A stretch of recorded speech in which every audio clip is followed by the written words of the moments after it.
it's really framed my idea of speaking with you today, Melanie, because I learned a lot about myself in this last week doing this emotional intelligence class that I'm in right now, and I could be pretty scattered, but focusing, especially on this topic, clearly is my whole goal.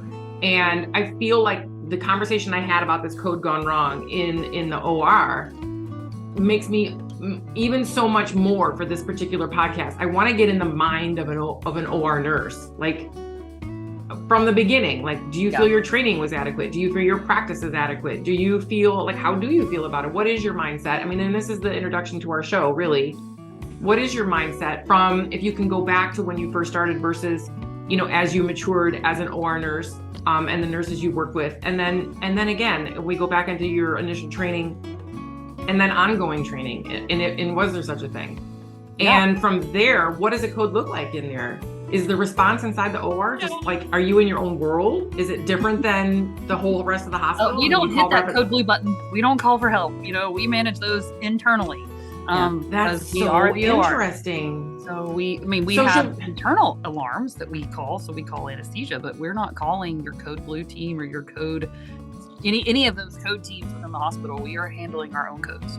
We don't invite people in. All right. Is there a protocol? I'm going to stick a pin right here because this is a perfect way to start. So to all those listening, welcome to the first ever Renegade Summit in conjunction with, you want to introduce yourself, Susan? Dr. Susan Davis, rescue RN / founder of the codeprep program that seems to be disrupting the world for its basic deliciousness. Lovely. And we're going to introduce myself and Antra, the hosts, I guess you could say, the ringleaders, and Melanie Perry, who is our first summit guest. But first, Susan, would you talk a little bit about what this idea was and why it's important to you and why we're doing this?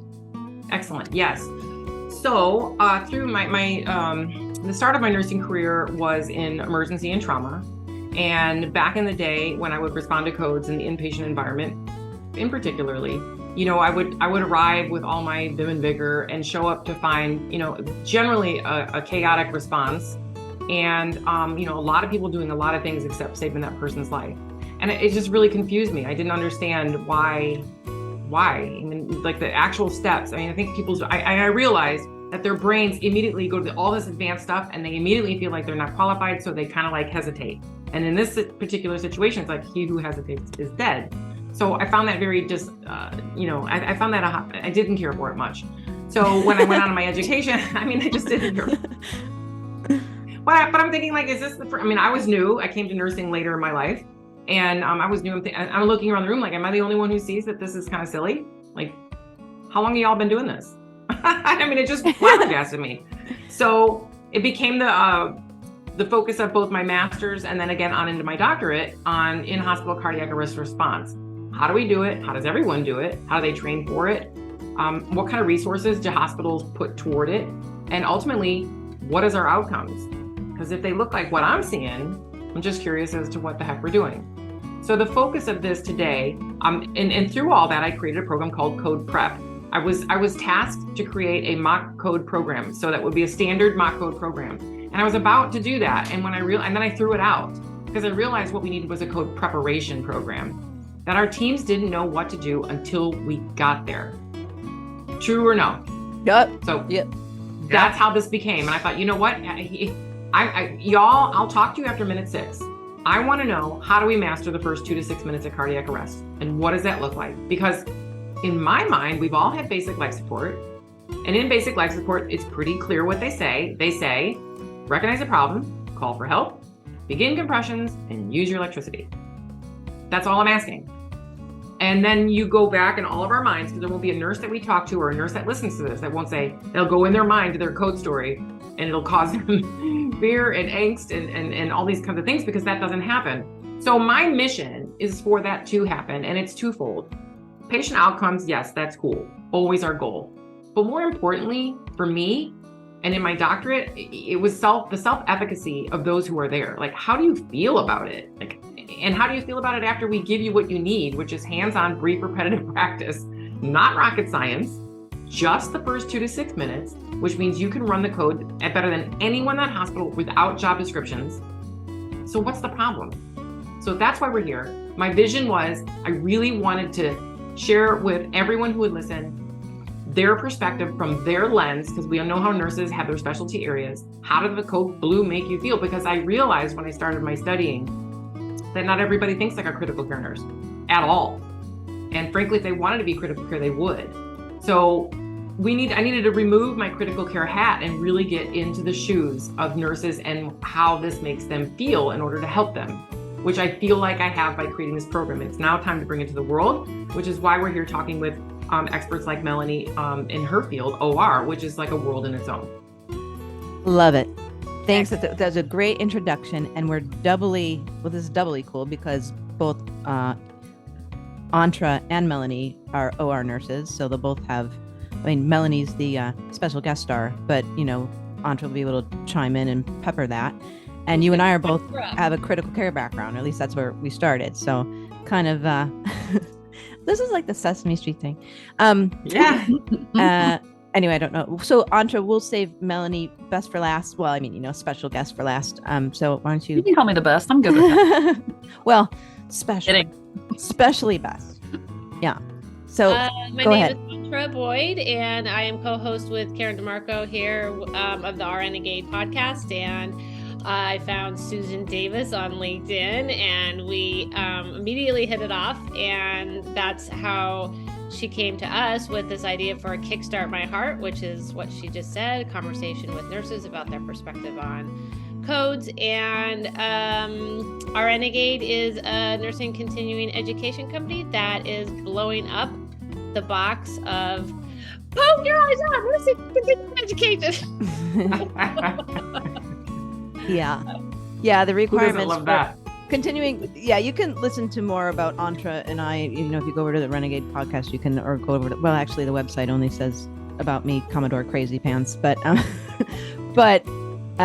we want to focus on Melanie and Susan today. And my background is just in, like I said, critical care. Antra and I host this podcast. We have a depth and breadth of backgrounds and following sparkly objects in our career. But this is the next greatest one. Not only the Our Renegade podcast, but this is our first collabs with another company to, as Antra said, push the needle against the gravity of the status quo. Continuing nursing education requires that you be bored, insulted, and inconvenienced, and we're trying to change it to something that is relevant. We call it edutaining, and like engaging and inspiring, and also something that fits seamlessly into your life. So we want people to be able to listen to this, up-level their skill, improve not only their themselves as a professional nurse, but also as a human. And without further ado, Melanie, why don't you tell us? I have to interject. I have to interject because that is exactly what I'm doing. I mean, this is blowing up our training. That's once every 2 years. Yeah. And calling that adequate. It's not. So it fits right in exact with what you guys are doing. And we are blowing that up too, because all the giants say it's not working. We all know it's not working. And so but we keep doing it that way. So I'm in on the blow up what was working and in with the new. Alas, Melanie. It's so good with Melanie too. Wait till it does. How she got started, because hers is love it. Yeah. Too. Well, the four of us. Tell that story, Melanie. That's what's required. Yeah, I'm sorry. Blowing up the boxes that the rest of the world is still trying to think outside of. That's kind of like the basic minimum requirement for being here. So, Melanie. I like that approach. But then again, that's kind of my story as well. I am an OR nurse. I've been a nurse for 21 years. And in 2011, I came into the OR, and it was awesome and terrifying all at the same time. And even though I was a nurse with experience, I was basically back at square one because the OR is so different from any other kind of nursing. And my training just was really terrible. I didn't get a good orientation. I didn't feel like it was adequate in terms of understanding the operating room, in terms of understanding why we do what we do. And so, I mean, I went to social media and went to blogs and things, or tried to try to find other people, other nurses who were talking about the OR, talking about, sharing information about what it was like, and I couldn't find anything. And so it was like, well, if I can't find anything, then I guess I'll make it myself.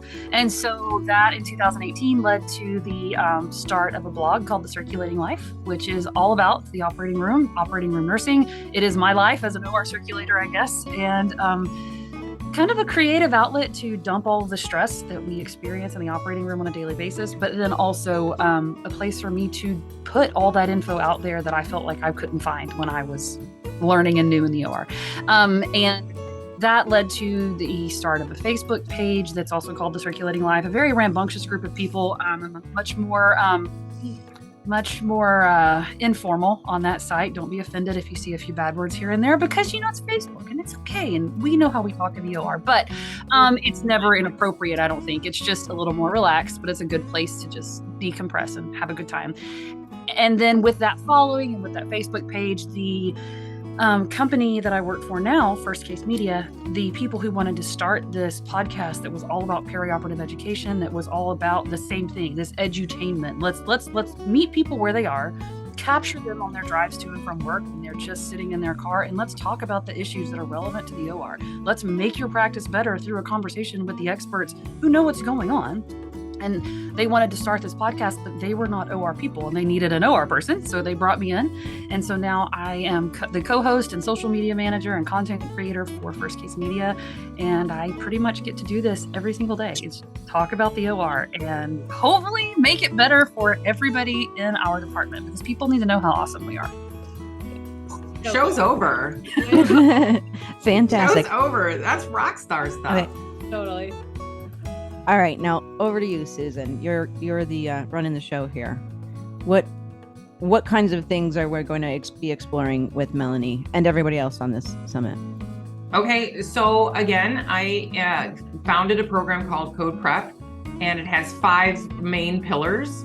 And so I just wanted to kind of real free flow conversation around those 5 free pillars, which basically begins with mindset. What is it? Not only yours personally, but in your opinion, how does an OB nurse feel about a code blue? And kind of that background we spoke about earlier, the training, your preparation, and then when the duty hits the fan, like what is that actually like in the OR for you? And then secondly, the next area is early warning systems, acuity, sick or not sick.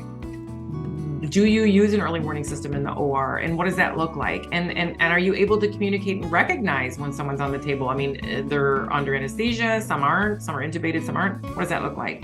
And then your emergency equipment, how readily available is it? How comfortable are you with it? What was your training and comfortable? Are you not in general comfortable with that? Who are the key players? Rescuer 1, 2, and 3. What does that look like in the OR? We earlier mentioned that you don't call it code blue in the OR. What the heck? How does that work? And then lastly, putting it all together. When there's a code, how do you feel? Like, what does it look like? And lastly, if you feel like contributing a code story of your own, I'd like to wrap up with that. All right. Well, then let's get Deal? started. That sounds great. Thanks for that. Okay. All right. Door number 1. Door number 1, mindset. What does it mean to have a code prep mindset? What does it mean to have a code blue mindset? How does code blue make you feel? If you can remember back in the day being a new nurse versus you said you transitioned to the OR. So in general, how do you feel? How do you feel about code blue? Okay, so that initial new nurse, new to something very high stakes and important. You think about a squirrel on cocaine, right? Just like in your brain just explodes all over the place, and you don't necessarily know, oh, I forgot. What am I supposed to do? What am I supposed to do? Maybe I can just hide in the corner and I can just watch, or maybe they can just let me write things down because I don't really know what's happening. And that was true. That was true in my nursing career before the operating room, and it was pretty much true in my nursing career once I got to the OR too. And especially the OR, it can be kind of intimidating because as much as we say that we don't want to have this hierarchy of care and all this other thing, we very much have a pecking order and we have a hierarchy, and as nurses, we are outranked and we are treated as such sometimes too, positive or negatively. I'm not trying to throw arrows at anybody, but a lot of times we are treated as not the most important. And when it comes to a code, anesthesia runs the code. CRNAs are handling that. And so your mindset is like, who's my CRNA? Do they know what they're doing and how can I help them? Because ultimately that's where you come in and where you help. What does a CRNA need me to do? What does the anesthesia need me to do? I can get the crash cart. I know where it is. Let me go do that. And so that's kind of the mindset ultimately that you come to is, how can I be the most helpful? are there enough people in here? Do I need to get out of the way? Or can I jump in and help? And what do they need? And it's really a very assistive role in a code, because anesthesia is going to be running that code 99.9% of the time. So interesting, right? So, you just described it doesn't matter what the scenario, it doesn't matter the location. You described the same scene that I find that no matter whether you're OB, ER, ICU, ortho, doesn't matter, inpatient. So that first few minutes tend to be super chaotic, but you called on a couple important things. So in my mind, the anesthesiologist is going to run the code, but there could be one or two other physicians in there. Is that correct? Oh, yeah, the surgeons. All right. Yeah, typically. And then how many nurses? When a patient starts going downhill, you have your circulator that's in the room, and you have your scrub, who might be a nurse, might be a scrub tech, not sure, but they are also trained in life support as well. And but that's, you have your CRNA, circulator, scrub, surgeon. At minimum you have 4 people. And then once we start hearing that, the attending anesthesia has been called overhead, your charge nurse, those ears pick up and people start listening, and a crutch cart goes into the room. Well, then a whole bunch of people go in the room too, and you have a whole crowd. So who knows how many nurses you may have. But once people see a crowd, they also usually kind of tend to back off, because obviously somebody else has this under control and they don't need me. Yeah. But you do, you're going to have two nurses, probably 2 or 3 in the room at the beginning when something goes downhill. Easy. Yeah. And you struck a nerve on the hierarchy, because I think that's a huge thing to talk about, and perhaps we'll do it right here in the mindset section, right? Because should I, shouldn't I? Should I, shouldn't I? Who's gonna? Oh, well, and then, they do this all the time, so I think, they got it, but again, he who hesitates is dead. So the first question that comes to mind, and I was gonna bring this up a little further doun the line in key roles, respiratory 1, 2, and 3, but I'm gonna skip to it right now. Who's going to start compressions? If the anesthesiologist is going to intubate, if the patient isn't already intubated, I'm guessing that will be maybe their first role. Who's on compressions? So typically, every time I've been in a code, circulators are the ones, and the nurses that are in the room are the ones starting compressions, because that's what we're told to do. And so, like CRNA, if that patient's not intubated, as soon as something's going downhill, they're either on the phone with the attending who's coming or whatever. They've already started intubating that patient. They are taking care of that very quickly, very much done. But that CRNA usually does a really good job of just taking on that mantle of responsibility till anybody else gets in the room, and they're like, okay, we need to do this, and you need to start this, and you go do that. And so your really good CRNAs will just tell you, start compressions. I've been lined up to give compressions before, because the blue drape was right here over the abdomen, and we could access the chest from the other side of the drape, and the CRNA's like working up here in the little corner, and we're going around them doing chest compressions over the patient's head as best as we could reach while they were dealing with everything that was going on the other side of the drape. But we just line up and we just take our turn doing compressions. And every time I've been in a code, really, it was us and the residents, because I was at an academic medical facility. So the residents would jump in, and they would also help us with the code as far as the compressions and part of it.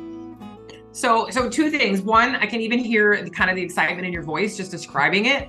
And I think that's something that happens to nurses, whether they're in a basic life support, advanced pediatric life support class. Your own adrenaline is pumping just talking about it. And then when you're training in it, but I actually got ahead of myself. Recognize the problem, call for help, begin CPR, use your electricity. So recognize the problem. Your patients are clearly on monitors. They're generally, I'm just going to go ahead and guess, right? Induction, anesthesia's on board. You're a couple minutes in, and what goes up is going down. So we start to Brady down. Their heart rate starts going down. This patient codes. So we'll recognize the problem. There's a bunch of people in the room. Now, how do you call for help? Depends on the facility, depends on the setup they have in place. Really just to kind of get that blanket statement out there. But in my own experience with the ORs that I worked in, we had an emergency button on the anesthesia machine that you would push that would automatically notify the attending anesthesia. And after we had a code where somebody didn't know where that button was to get anesthesia in there faster, we all got educated on where that button was so we could all find it. You can also always call the charge nurse and pick up your phone when the CRNA, you see if the anesthesia is standing up and there's a problem going on, and you can hear all these sounds, something's not right. A good relationship with your CRNA or the anesthesiologist in the room, they're going to tell you, call the charge nurse, call people, we need help, go get the crash cart. It really is just I don't know, just the communication in the room just kind of makes it happen. So for clarification, when you say call anesthesia, I thought they were there Fred at the head. They're not there Fred at the head? They're not right So, here? You have CRNAs who are in the room at the all time. They are managing that patient's airway, managing their anesthesia, managing their care. But we also have attending anesthesiologists who are overseeing 4 patients or more. And so they are not in the room. But when something goes, now, depending on your facility's policies, a lot of times anesthesia is in there for the immediate induction, or they're there for different parts of it, or for when the patient's waking up. But CRNA's there all the time. And then since they're the attending anesthesia provider, when we have a problem, then we call them back in, and then they come in and take over when it comes to that, emergency situation. So that's your rapid response team. It's the attending anesthesiologist. Is it a single human? It's not a team? Yeah, it's a single human. And then everybody else in the OR is free. And everybody, okay, wow, man. That's really interesting. Yes. I would just say too that like if there was a couple times in my experience where we did call in a rapid response, typically Melanie is spot on. We don't. Like, it's all the OR. But it's a shit show if the response team comes in, because there's so many people in there and the response team knows what they're doing, but the patient is draped and the anesthesiologist CRNA is trying to already get us on board. So I've been in a few codes where that was the case, and it was worse than if it was just us. So we're really good at managing things in-house when it comes to that. But just because the OR is such a restricted area, nobody ever comes back there. So when you bring people from the outside in, then they got to stop. They got to, are they going to dress out accordingly and all this stuff, and the time delay for all of that. It's just, and then anytime there's an emergency, I've never just seen just the attending anesthesiologist show up. I've seen a couple more who are free pop their head into and be like, hey, can I help? Is there something you need? What do we got going on? So it really does end up being a very, very team approach, team effort. And then a lot of times if the patient is bleeding, right? If we're in the middle of surgery and the patient codes, then there's all other complications that come up. So then we're getting blood. I mean, it's not just like a flat out straight cardiac arrest. There's all this other stuff going on. Sometimes the surgeon has to keep doing surgery. Can I ask a question? Please. I was just thinking, Susan, because you're you're the guru of this, and it seems like part of what you think your role is, and what I see your role is okay, what are the problems in running codes in general? Where are we? Is it ineffective? That I've never thought about that. If somebody in the operating room codes, and you're actually reaching over, in order to get decent chest compressions, you have to be right on top of the person. I almost. Anyway, so how are you possibly getting good leverage this way? You know what I mean? Or are you? And has anything been done in the last couple decades to scientifically, using physics? How can we do this better? I don't know if that kind of screws up your flow, but I'm pathologically curious, and I was just thinking, how do you do that? You're up. 100% my very next question, because both of our OR nurses mentioned the drape, and I'm trying to figure out that drape and how these compressions. I mean, because I had consulted with OR, both a trauma OR in circumstances where the chest is open, what are we going to do, versus a trauma patient with the belly open, when the gut's open, and either way, we're going to do CPR. So I'm really interested in this description. Perfect, Karen, because the drape, where it's located, and compressions, and how are you getting good compressions? How is that possible, and how does that look with this patient? Now and Andrew, you described, now surgery is still going, possibly, right? Patient's bleeding, surgery is still going. Compressions you have to figure out the problem. Chances are it's the surgery and the bleeding, so we've got to stop the bleeding. But now we've got a shockable rhythm and compressions going, and we've got to get the pads on, and surgery's going. Holy cow! Do tell. Okay, so it really depends on the operative site. It depends on where in the world we're operating, how that drape is going to be affected. And one code that I was part of, it was a total knee. It was a primary total knee. And so obviously the incision was down on the patient's knee, but they are covered, all the way up to their waist area or whatever, with blue drapes and things that are, still part of the sterile field. But at that particular moment, that doesn't really matter because we've got to get to the chest. We have to do compressions. And we have step stools. We have lots of step stools in the OR. So we can pull step stools up so that even the shortest of us can get up there and get over the patient like we need to, so we can do compressions correctly. But yeah, our surgeon is still right next to us trying to close this patient up because we have to, they got to get finished or at least get them closed, and we are trying to do compressions at the same time. In the other case I mentioned, it was much more challenging because it was a belly that was open. This patient ended up, they had, as soon as they cut the patient open, their colon just like popped out of their abdomen, like those old things you would have the worm inside and whatever, you take the lid off and pop out it goes. That's what the person's colon did.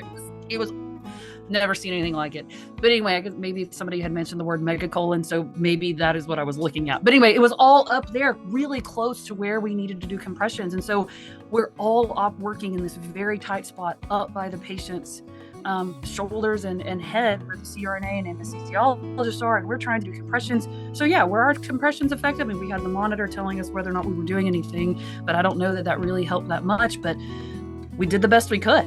Got a step stool in there where we could fit it, or reached over as best and just did our best. And really that was about all we could do given where the patient's incision and everything that was going on with their bowel, what was happening.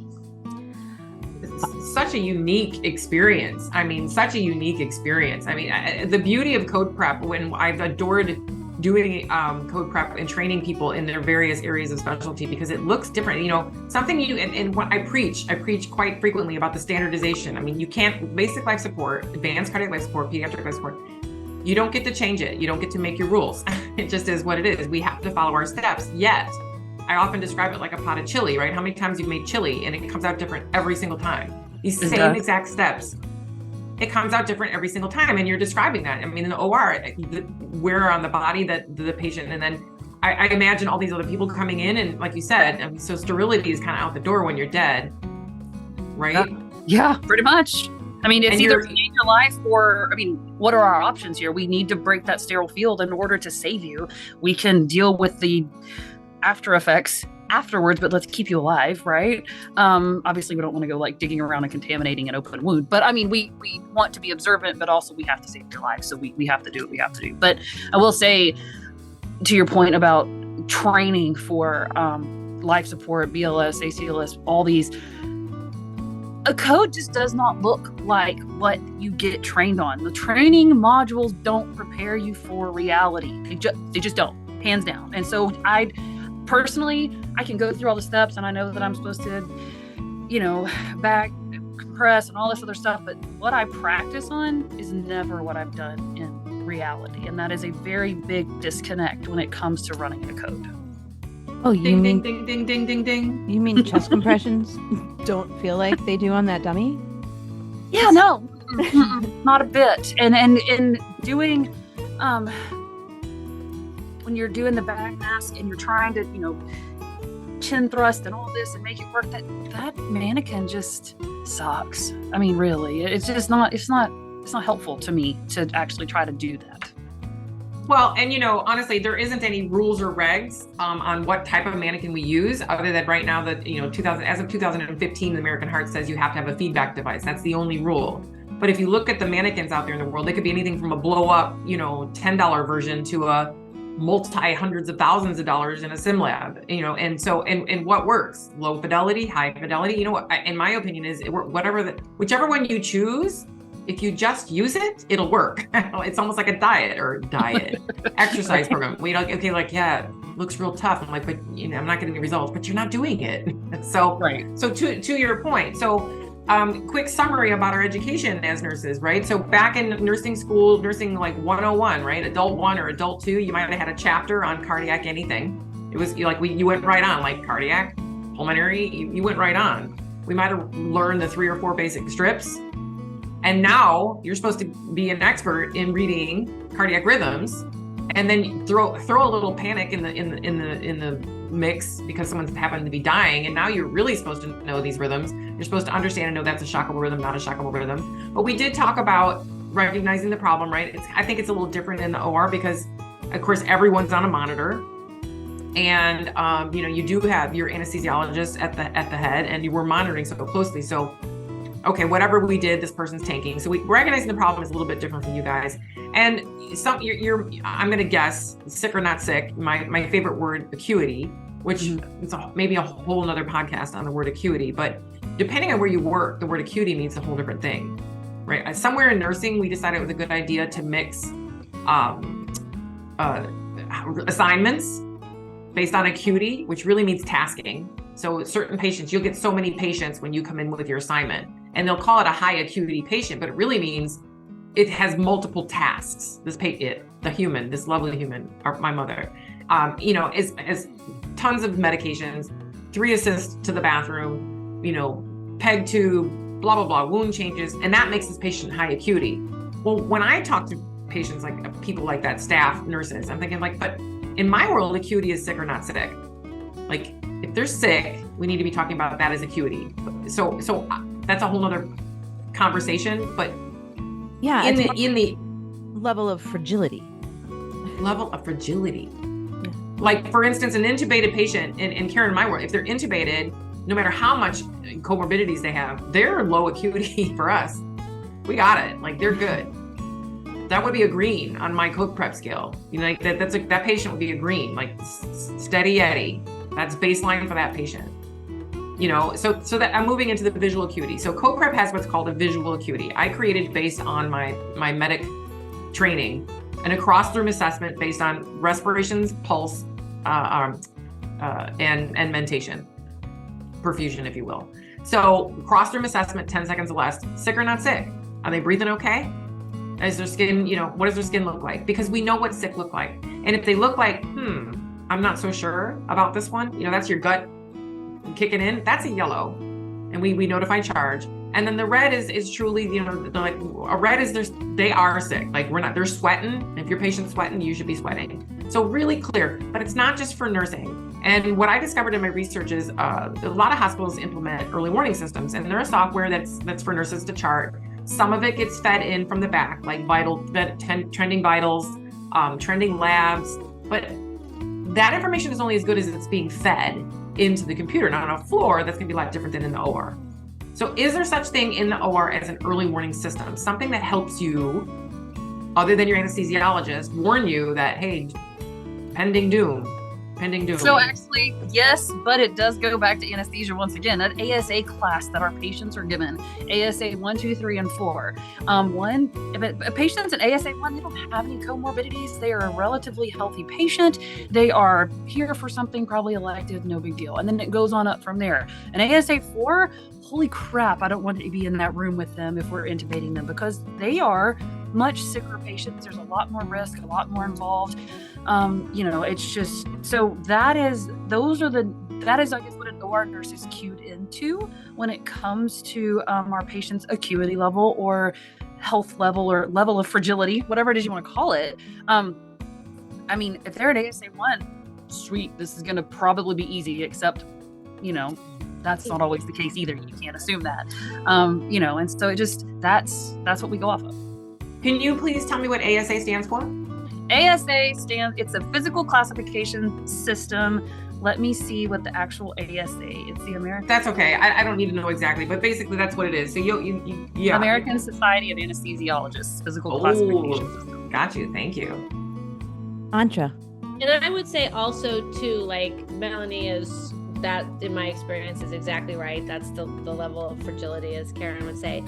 But then, I found in my experience that the nurse who is really in tune with what's going on at the head of the table also can pick up pretty quickly when something's going on, because they can hear the alarms they're not the normal humdrum, everything's going fine. So oftentimes I have seen, and I myself, like, I'll look up at the monitor and I'll be like, that seems weird, and I'll ask the anesthesiologist. And if, in my experience, they're pretty much on it. Some of them run codes better than others, but they are right there and they are doing all that monitoring. So that's the other thing, is as a nurse, and also as a scrub nurse, scrub tech, whatever, you can pick up on stuff, right? Like, are we getting a lot of bleeding? Like, what's going on here? Like, there's just these really, really early signs and symptoms of somebody crumping. But in an OR, you don't get to see if they're sweating. You don't get to see if they're sitting up. You don't like the signs are different in an OR, right? Like what's the monitor doing? What's the, is the patient bleeding out? Like all of these other things are the things that we have to be particularly observant of if we're going to pick up on the patient's crumping. Oh my gosh, that's huge. I mean, they're covered up, for goodness sakes. I mean, they're literally covered up. I mean, this is a human anesthetized and they're covered up. And so, I mean, your monitors and your anesthesiologists are your everything. They are. Right? Yeah. And then how about your bloody laps too? There, and the blood on the floor will also cue you in really quick if there's a problem. Yeah, the whole leak in the bucket. I get it. I get it. As an old trauma nurse, we've got plenty of leaks in my career as well. I mean, not all OR nurses do that, right? Like not all OR nurses do that. Like they don't. There's that ability to kind of pick up those really subtle signs or not so subtle. Like we don't train OR nurses to pick up those signs, I guess is the No, I don't think we do. It's something that comes with experience, it comes with bad experiences and learning in the process and realizing what you need to be aware of. And then the other side too is sometimes it just kind of depends on who your CRNA is, who your anesthesiologist is, because sometimes nurses will hear stuff on the monitor, will listen, like, it's not okay, and then you get your head bit off because you asked about it because you're not the one up there by the machine, and so then people get afraid to say anything because they don't want to step on somebody's toes and act like know-it-all nurse when really they just had a concern, they voiced it and it didn't go so well for them, so then they shut up next time when really they should have said something.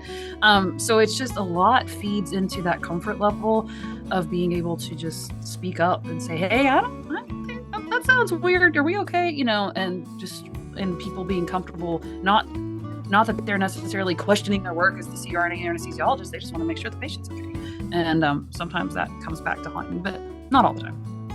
Yeah, but so you bring up this delicious point of psychological safety, whether it be in the clinical setting or in the educational setting. We have to feel comfortable to ask our questions. We have to feel comfortable, and everyone has to be on board with the fact that we're going to use something like a visual acuity scale, green, yellow, red, and be able to say, yo, this patient's a yellow, and I've been trained to say what I think and to whom.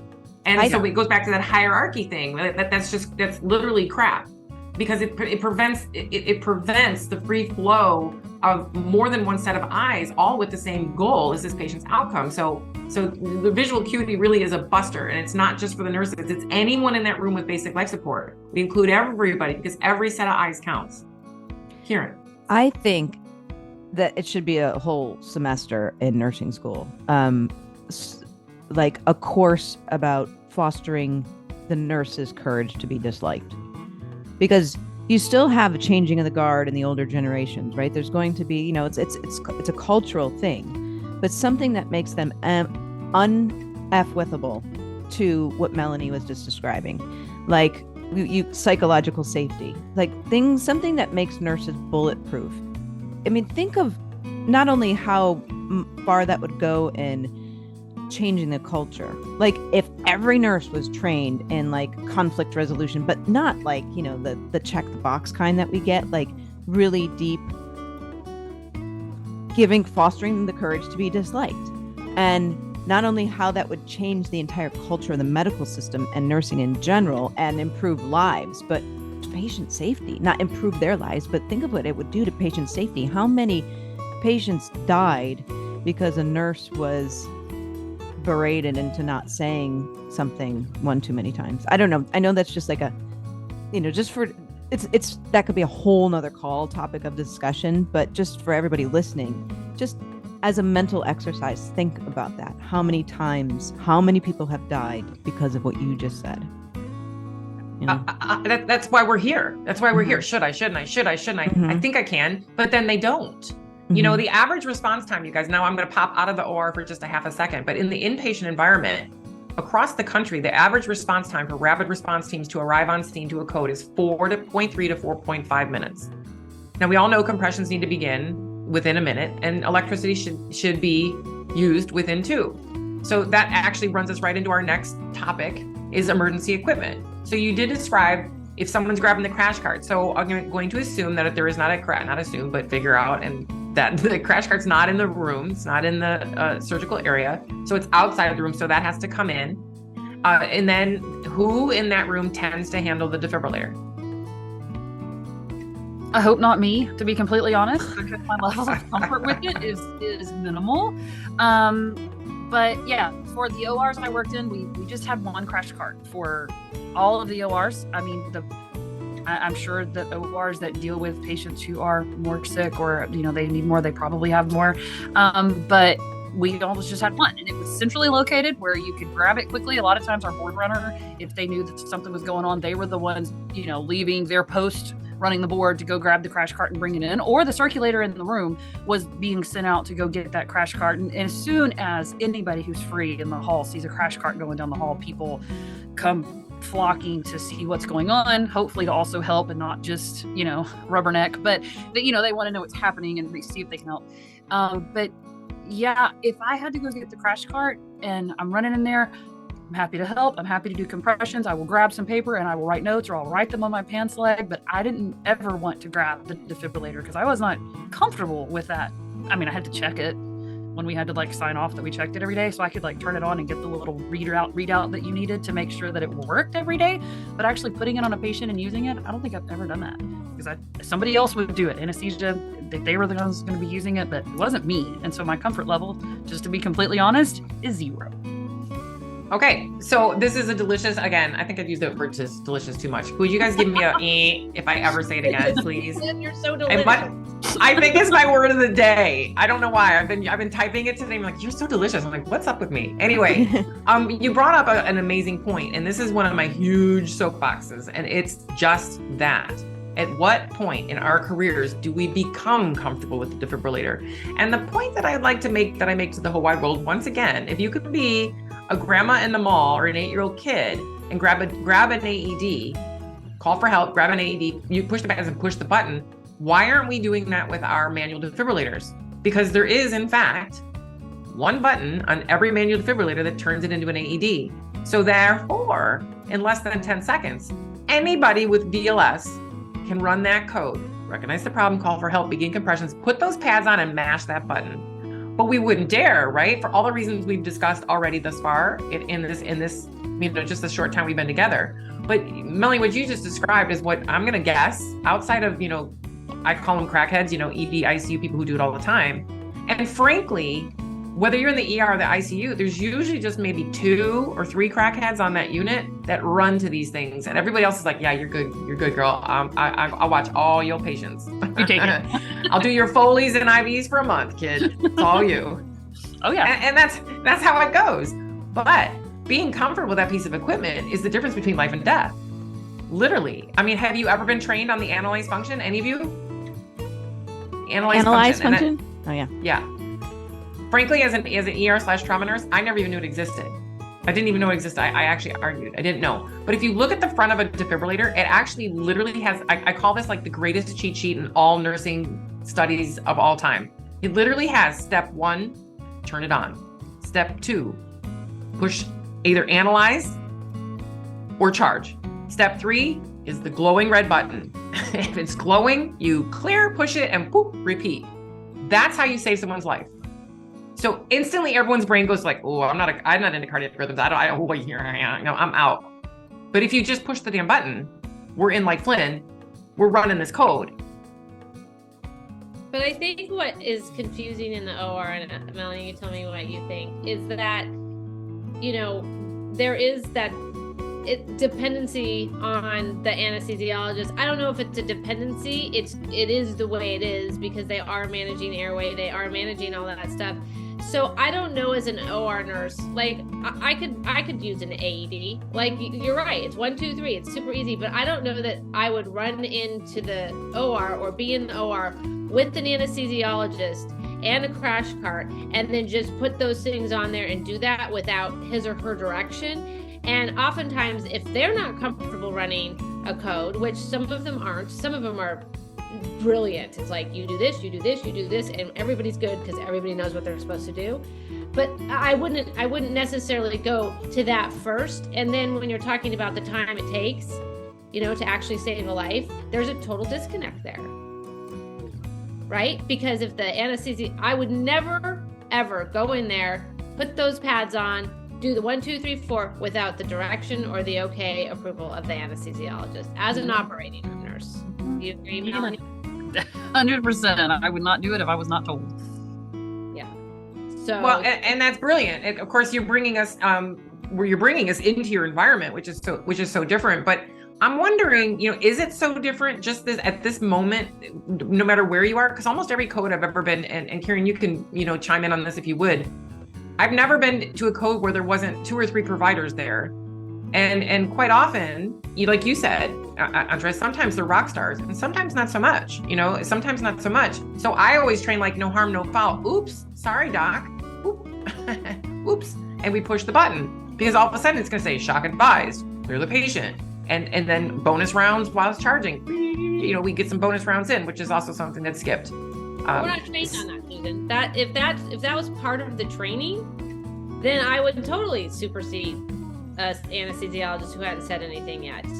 But we're not trained to do that. We're trained to use the AED like that 1, 2, 3, but with an anesthesiologist in there who's actually running a code, that is their role in the operating room. I wouldn't do it without their. Susan, why is this training not standardized? Like, why is it different? I know this is kind of like, maybe this is like a master of the obvious question, like Moto question, but like the stuff that works, that the research shows works. Why is there any sacred cow preventing step 1, step 2, step 3, step 4? Like, why? Why does that happen? Tell us. Okay. Like, so honestly, why in the OR do they not do anything when they're told, when everybody ever trained in a code should know what comes next, whether you're told or not? That's the $1 million question. I mean, the beauty of codeprep, it's I, because I am codeprep. I don't care where you are.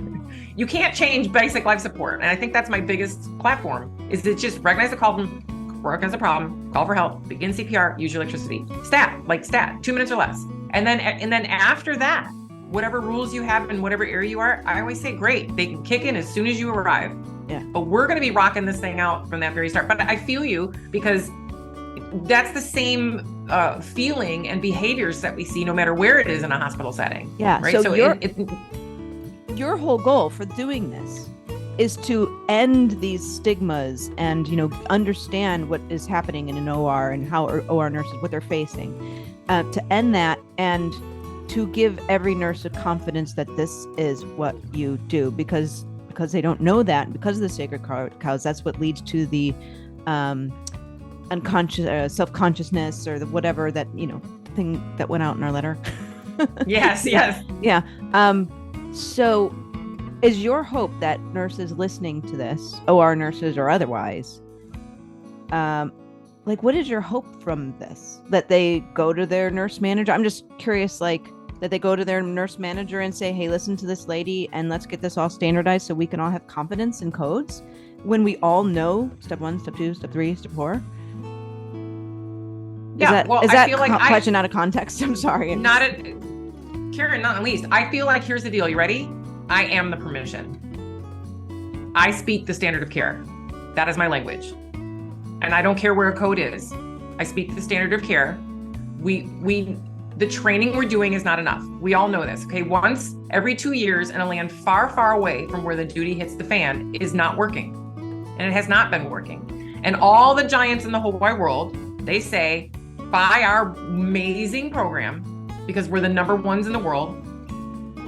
And then be sure to supplement on your own brief hands-on repetitive practice in the institute or, in the clinical setting. Make sure you guys do all that. But what we're recommending is once every 2 years, and the number one recommendation in the world right now by the greats is take an online course at home and then go to a computer, sign in, and do it with an avatar, compressions and airway, which I'm not going to get into the whole airway thing, right? Because airway is not a priority in the first 2 to 6 minutes of a cardiac arrest. And frankly, working an ambu bag is something that most hospitals have respiratory therapy, and they're rock stars. Most nurses do not have training in that ambu bag. And it's not even a priority, right? It's compressions, electricity. So the number one giants in the whole wide world are having us being on a computer at home doing the class, going to a computer to log in and do compressions and airway.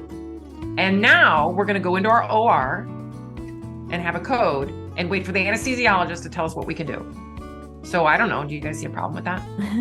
Andra. I would ask, Melanie, can you share with us what that looks like in an OR for a code practice? Is that where you're going, Susan, with this? The next question is, okay, so as we're leading into, okay, it goes into respirator 1, 2, and 3. Like, who's respirator 1, 2, and 3? So in my world, respirator 1 is if you're there, you're up. That's recognizing the problem. So if you're up, someone's on the chest, you're respirator 1. Respirator 2 is room prep / support respirator number 1 that's doing compressions. So like we described earlier, respirator number 1 may be over that drape and all cattywampus just doing the best they can. So respirator number 2 is the closest person to respirator number 1 that says, okay, I got you, I see you, a little faster, a little slower, let me get the stool, let me lower the table. Because those compressions aren't good, right? And this is a huge point. Compressions are swell, but they need to be jam up rock star compressions to save the brains. So people think about cardiac arrest and think, oh, I'm gonna save that heart. Save the heart, it ain't the gig.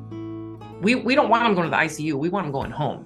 So in order to get them to go home, the compressions have to be good enough to save the brains. So respirator number 2 is first job is to support number 1 to make sure that we're having optimal compressions. Then it's room prep, meaning get all the junk out of the way you can because that crash cart's coming.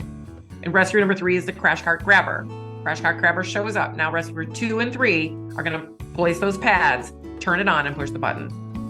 So that's where we are now, respirator 1, 2, and 3. And then the next section is putting it all together. What does it actually look like? And we kind of started out with that. So the training, adequate?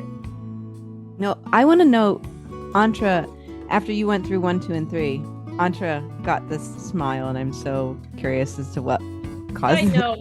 Melanie and I are just like this.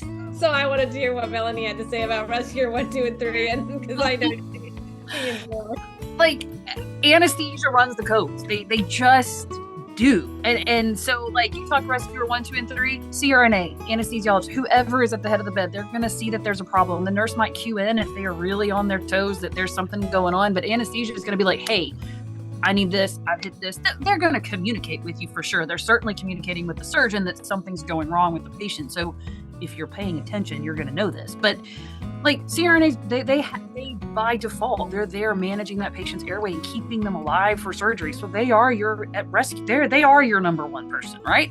And then circulator is going to maybe help, clean the room out, maybe go get the crash cart. Scrub techs that know what they're doing are going to be there with their Mayo stand trying to make sure that surgeon can close, but they might move their back table out of the way. They might make sure that the room is clean enough because maybe the crash cart has to come around the bed. Maybe we've got C-arms in there or microscopes or God knows what else that's got to get moved. So your circulators are going to work. Like we have a lot of equipment sometimes that we've got to get out of there. And so we call our charge nurse, we call our board runner, we call our team leader, be like, this is going to hell in a handbasket and I need some help. And so we're going to call whoever we need to come help us depending on what is going on in our room, because nobody could be so lucky that a code would only ever happen if you were doing a carpal tunnel, because that would be pretty convenient to get in and be done, right? No, it's going to be a crazy case with lots of stuff, on a crazy bed, even more than likely, try doing a code with a patient on a HANA table. And I know y'all aren't familiar with that bed, but these fracture tables and things that just make life even harder.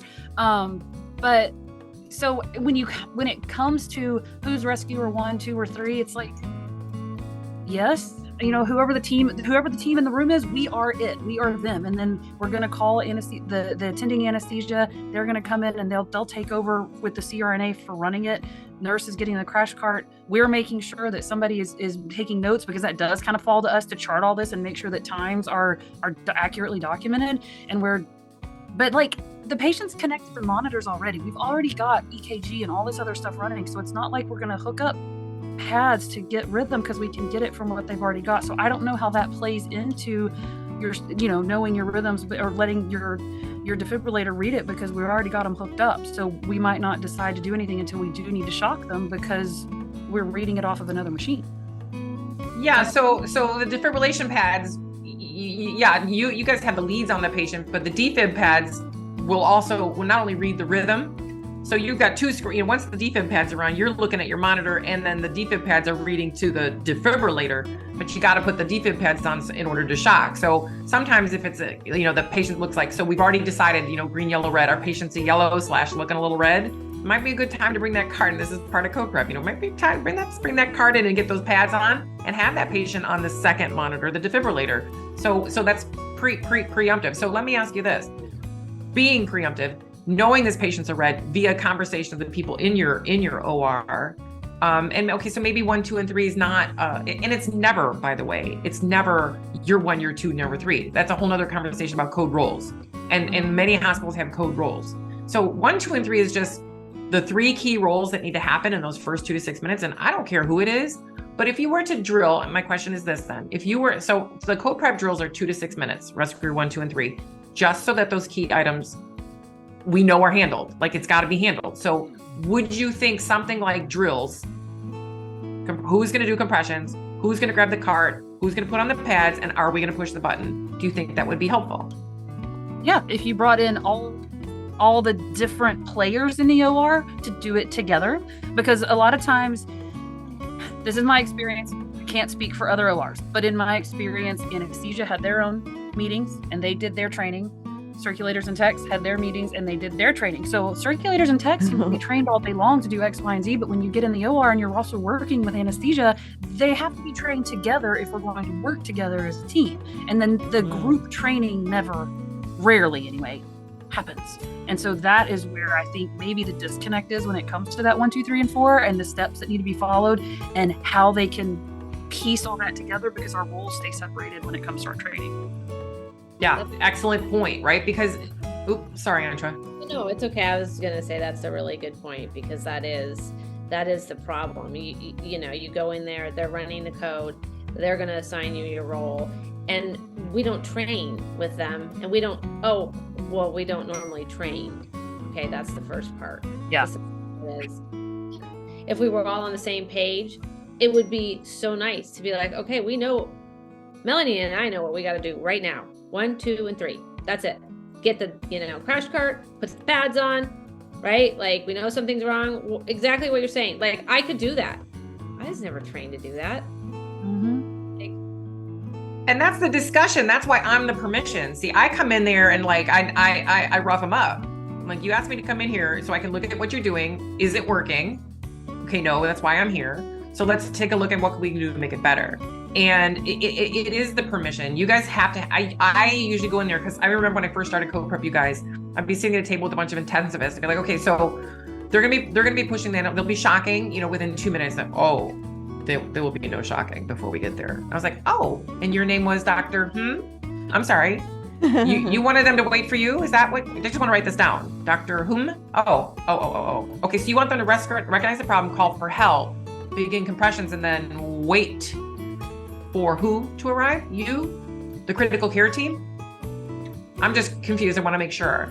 So to bring this all together, it seems as if no matter where you are, whatever area you work in, the training we have right now is not cutting the mustard.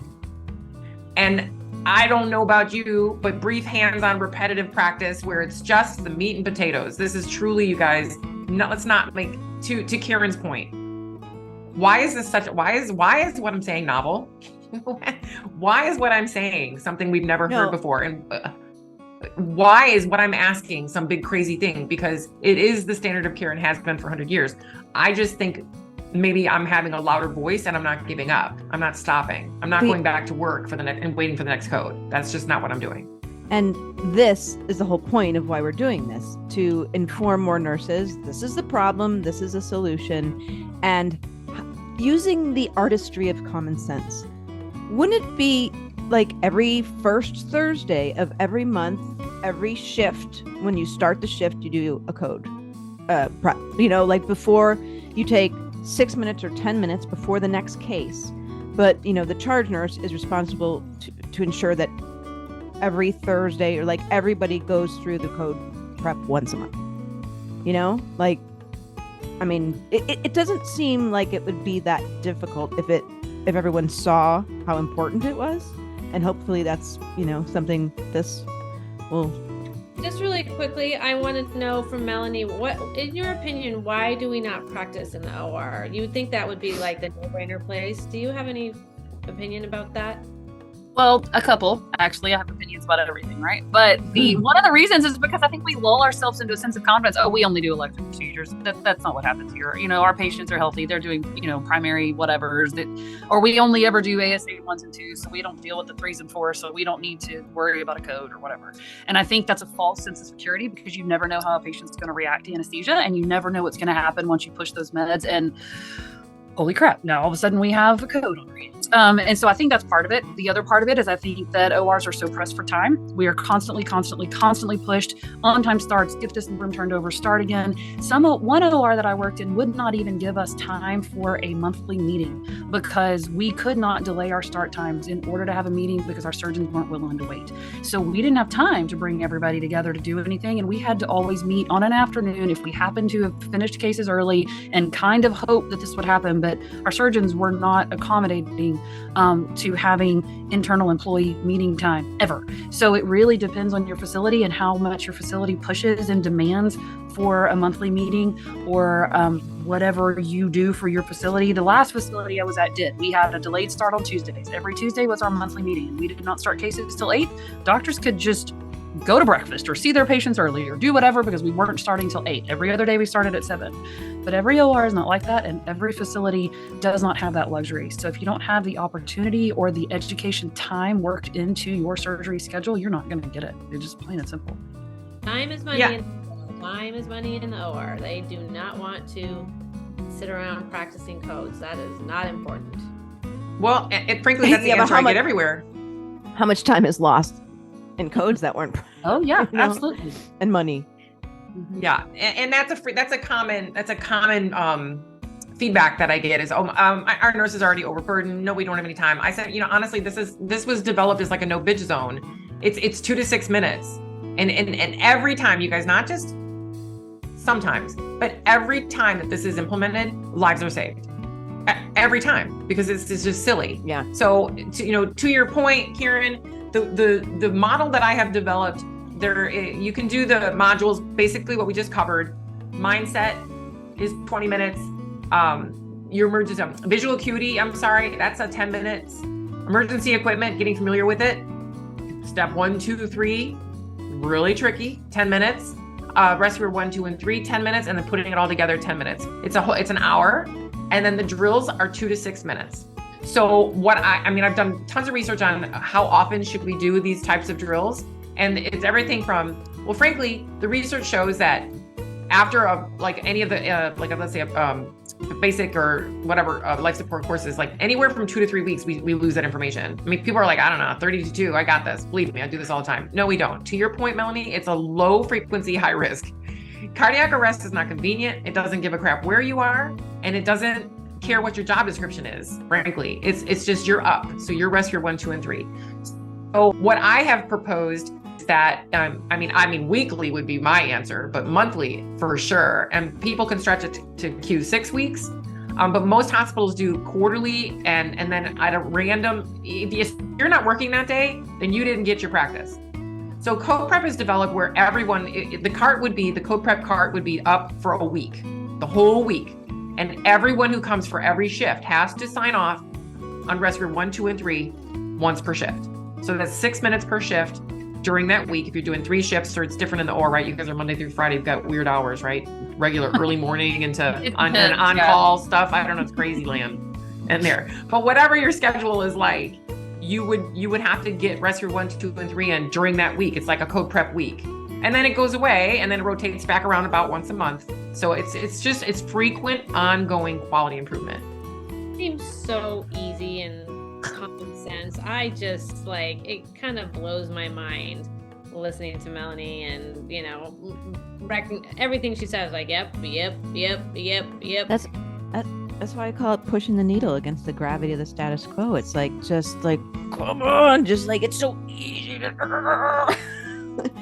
Yeah, but that's why we're doing this. I'll tell you what an amazing start to our series, Melanie. I'm so I learned so much about being through the nurse's eyes in the OR. It's huge for me as a person who's talking about this with people all over the country. And again, I've consulted in the OR, but I haven't actually been in there. I've trained in pre-op and in post-op. Those drills are easy peasy, but like you were describing, intraoperatively, all that equipment and all that stuff. But you want to know what they say to me? Very similar that they say to me in ED and ICU. They're like, when are you going to get to the stuff that matters to us? Like, we have all the special equipment. I mean, when are you going to get to the stuff that matters, like in our world? And I'm like, show me those first 2 to 6 minutes.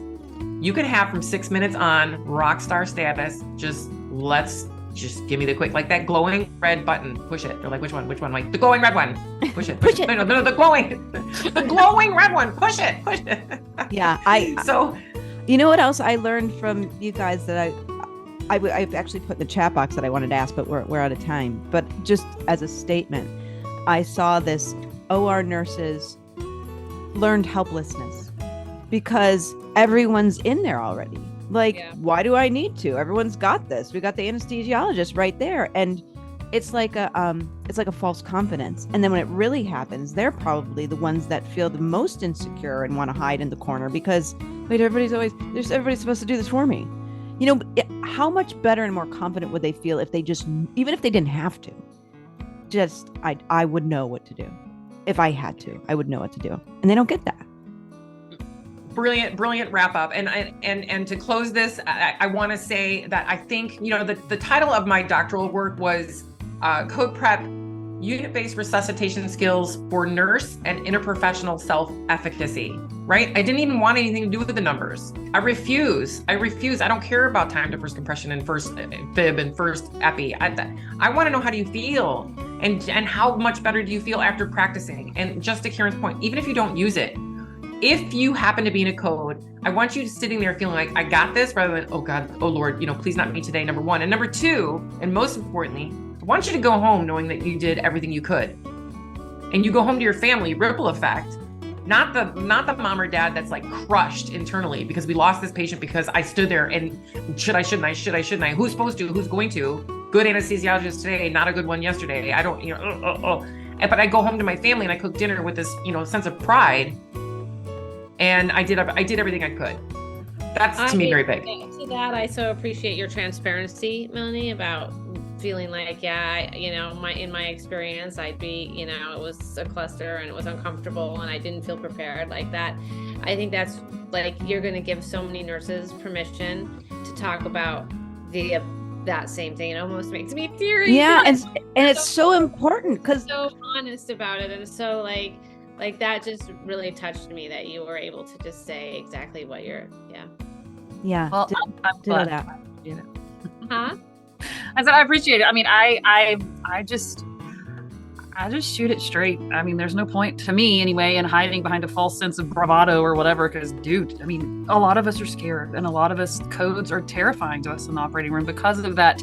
Somebody else is going to handle it. Somebody else is going to do it. We just need to do what we're told. And then, well, what happens when suddenly we do have to do it, or we have to do more, and we don't have that confidence because we don't do this a lot and we don't see it a lot?